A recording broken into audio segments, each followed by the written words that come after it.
ये कोई real life incident नहीं है। एक्चुअली क्या था कि मैंने कुछ केसेस सुने थे दिल्ली में 2018 में करीब 400 रिहैब सेंटर सेंट्रल गवर्नमेंट ने और यूपी गवर्नमेंट ने मिलकर बंद किए थे। इनका रीज़न ये था कि वहाँ पे जो पेशेंट जाते थे जो नशे से बहुत ज़्यादा पीड़ित होते हैं, जो वो पेशेंट को भेजा जाता था, उनके फैमिली मेम्बर्स उनको भेजते थे।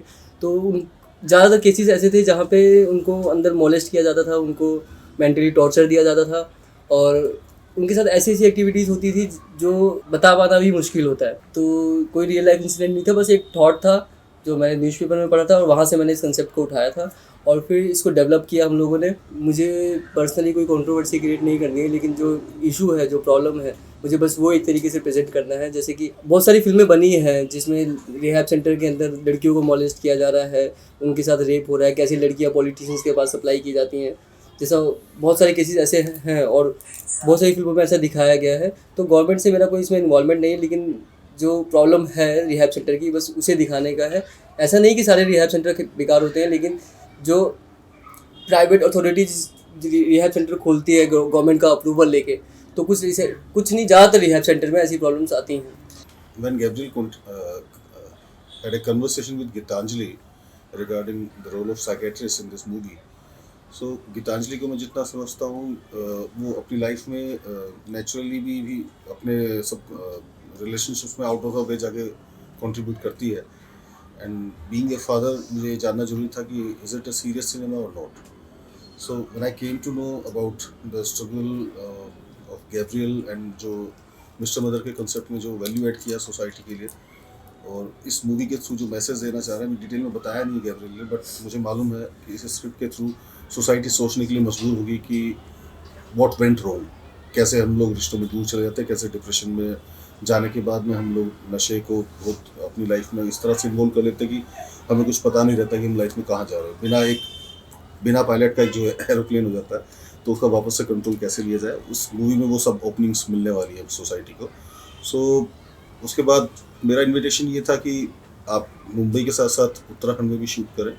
सो पूरी टीम उधर आई। उधर हम लोगों ने एक फिल्म स्लेज का एक कॉन्सेप्ट बनाया हुआ है। सो ये मूवी ने एक्चुअली एक स्टार्टिंग की है एक डिफरेंट थॉट प्रोसेस की, कि हम उत्तराखंड में with all the setups, all the support, जो भी वहाँ पर प्रोडक्शन के लिए चाहिए, जो भी वहाँ स्टूडियो चाहिए, उस सब पूरे सेटअप के साथ में काफ़ी बड़ा हमारा क्लाइंट का पैच है। सो पूरी कम्युनिटी को हम लोग वहाँ इन्वाइट कर रहे हैं और मेक श्योर कर रहे हैं कि ये मूवी कम से कम एक्सपेंसेस में और बेस्ट टू बेस्ट रिसोर्सेज के साथ में, टेक्नोलॉजी के हिसाब से, कैमरा के हिसाब से, एडिटिंग के हिसाब से बेस्ट टू बेस्ट एक अच्छा प्रोडक्ट बनकर आए। सो आई थिंक ये एक अच्छा मैसेज देगी मूवी। जैसे आप डिस्कस करते थे सीन्स के बारे में, हम लोग जब डिस्कस करते थे कि जो एक गाना है मांगी दुआ हमारा, तो जब ये सीन सुनाते थे, स्टोरी इनका है, तो बहुत अच्छा लगता था और कुछ मेरे इनपुट मैं भी बोलती थी कि यार ऐसा करते हैं ऐसा करते हैं, तो इंटरेस्ट आ चुका था मुझे स्टोरी में।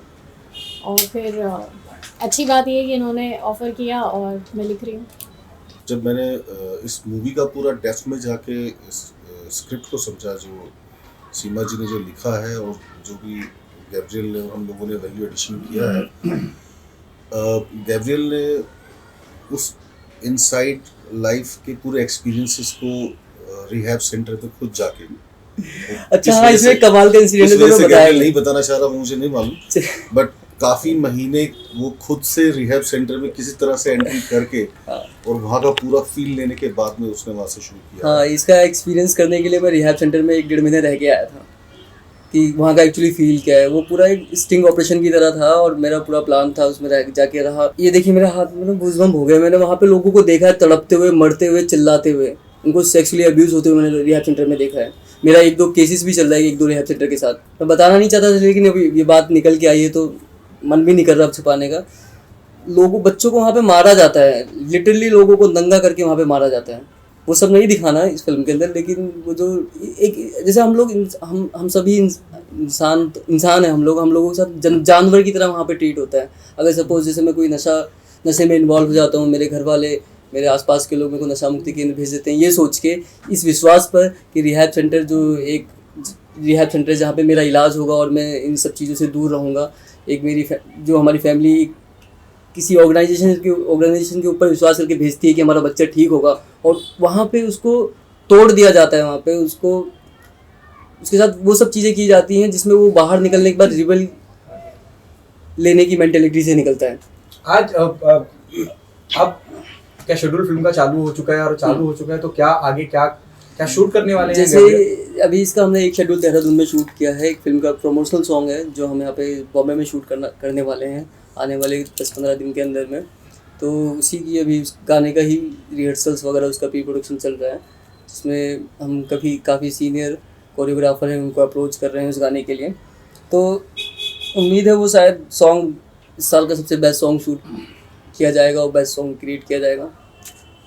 गैब्रियल, लेकिन आप एक इंडिपेंडेंट डायरेक्टर और एक्टर के तौर पर अपने को सर्विस करना चाह रहे हैं, आपको नहीं लगता है कि कोई बड़ा प्रोडक्शन हाउस या someone who can really associate with you और आप उससे एसोसिएट हो सकते हैं, तभी आपका करियर आगे जा सकता है? बड़ा प्रोडक्शन हाउस क्या होता है? जब मैं फिल्म बनाने आया था तब स्टार्टिंग में, जब स्ट्रगलिंग टाइम पे, तो मैं बड़े प्रोडक्शन हाउस के सामने बैठा रहता था। कभी उन्होंने शायद गेट के एंट्री भी नहीं, अंदर भी नहीं आने दिया। तो मैं किसी बड़े प्रोडक्शन हाउस को अपने इस बड़े कॉन्सेप्ट के बीच में क्यों ऐड करूँ? मेरा कंसेप्ट बड़ा है, कोई प्रोडक्शन हाउस बड़ा नहीं होता। Yeah, I happened to meet him, I think in the year 2019. Yeah, 19. And Gabriel came to meet me while I was recording AVM Studio, and he wanted to meet me through someone, through a friend of mine who's Avinash Dhyani. He was doing his film Soumya Ganesh, and then he met me the next day with the idea of this film. The moment I heard it, I found it a musician's delight, a composer's delight to work on a subject like this. It immediately clicked like, are you trying to say something like it's on the lines of this rock star? You want to, or something like, he said, no, it's like, so he had this idea of expressing the whole journey, keeping music as the soul of it. Interesting It was so interesting that I could not just I could not think about any other projects in the span of like this 1.5 years or so. It's ultimately reaching on the floors now. It has hit the floor, but it was so interesting. It was so gripping on my mind. The music, so it kept me occupied. And in the meantime, Corona happened. Yeah. So it's that interesting. I honestly don't believe in taking references. Then you fail to come up with something original, you know. See, every thumb is different. Every person is different. Every song, every good song, True, should be original. Then it makes its mark, you know. So that's how, yeah. It's when you delve into the situation, it comes, it like you get into that feel, the visualization, and that's how music happens. And everyone has their own forte, has their own style of expressing. So that decides how, see, not every composer will create the same music for one situation. Everyone has their own way of expressing. So that's how songs become different, like. And I think this music, what Gabriel has drawn out from me, I'm very happy about. He is a very passionate kind of a filmmaker who can put his life on stake to make the film, and that's how he has been doing, and has dragged me all along and inspired me, and ultimately I have like somehow been able to come up with some very good satisfying numbers for me, and I'll be more happy when it gets appreciated by the audience and the world. Thank you so much, sir. Nice talking to you, Puneet.